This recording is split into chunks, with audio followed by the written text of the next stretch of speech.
ಕನ್ನಡ ಚಿತ್ರರಂಗದ allrounder tiger Prabhakar ಅವರು ಕಾಡಿನ ರಹಸ್ಯ ಸಿನಿಮಾದ ಮೂಲಕ ಮೊದಲ ಬಾರಿಗೆ ಬಣ್ಣ ಹಚ್ತಾರೆ.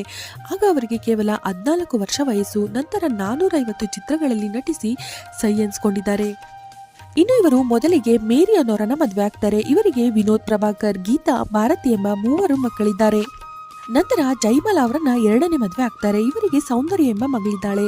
ಅನಂತರ ಮಲಯಾಳಂ ನಟಿ ಅಂಜು ಅವರನ್ನ ವಿವಾಹ ಆಗ್ತಾರೆ. ಇವರಿಗೆ ಅರ್ಜುನ್ ಎಂಬ ಮಗನಿದ್ದಾನೆ. ಹೀಗೆ 3 ಮದುವೆಗಳಾದ್ರೂ ದಾಂಪತ್ಯ ಜೀವನದಲ್ಲಾದ ಕಹಿ ಘಟನೆಗಳಿಂದ ಸಾಕಷ್ಟು ನೊಂದಿದ್ದ ಅವರು ಕುಡಿತದ ಚಟಕ್ಕೂ ಒಳಗಾಗ್ತಾರೆ. ಮುಂದೆ ಇಲ್ಲಿಂದ ಅವರ ಆರೋಗ್ಯ ಕೂಡ ಕೈಕೊಡುತ್ತೆ. ಪ್ರಭಾಕರ್ರ ಕೊನೆ ದಿನಗಳ ಬಗ್ಗೆ ಒಬ್ಬೊಬ್ರು ಒಂದೊಂದು ರೀತಿ ಮಾತಾಡ್ತಾರೆ. ಕೆಲವರು ಗ್ಯಾಂಗ್ರೀನ್ನಿಂದ ಕಾಲು ಕೊಳ್ತು ಹೋಗಿತ್ತು ಅಂತಾರೆ. ಇಡೀ ಕಾಲನೇ ಹುಳ ತಿಂದಿದ್ರಿಂದ ಮಾಂಸ ಕಟ್ಟಲಾಗಿತ್ತು ಅನ್ನುವರು ಕೂಡ ಇದ್ದಾರೆ. ಇದಕ್ಕೆಲ್ಲ ಸ್ಪಷ್ಟನೆ ಕೊಡುವ ಅವರ ಮಗ ವಿನೋದ್ ಪ್ರಭಾಕರ್ ಹೇಳೋದಿಷ್ಟೇ. ತಂದೆಗೆ ಜಾಂಡಿಸ್ ಅಟ್ಯಾಕ್ ಆಗಿದ್ರಿಂದ ಮಲ್ಟಿಪಲ್ ಆರ್ಗನ್ಸ್ ಫೇಲ್ಯೂರ್ ಆಗಿ ಅವರು ನಮ್ಮನ್ನೆಲ್ಲ ಅಗ್ಲು